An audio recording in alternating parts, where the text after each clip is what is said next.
We're going to make a continuous line drawing. A continuous line drawing is a drawing that's made in one single line without lifting your pen off the paper. So if you accidentally get your pen off the paper like I just did, just go back in the same place and carry on with your continuous line drawing. It's going to show on some occasions some lines in places where you haven't got them, like here in between the nose.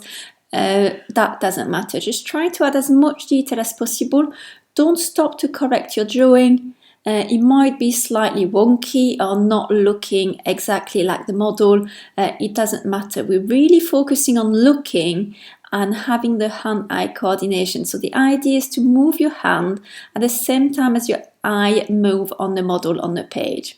Okay, so you're trying to add as much detail as possible, coming back, now getting some of the movement of the hair. In the 2 minutes you've got to do your drawing in one single line on here. So you can go back in some areas until you've got your finished drawing. And that's it.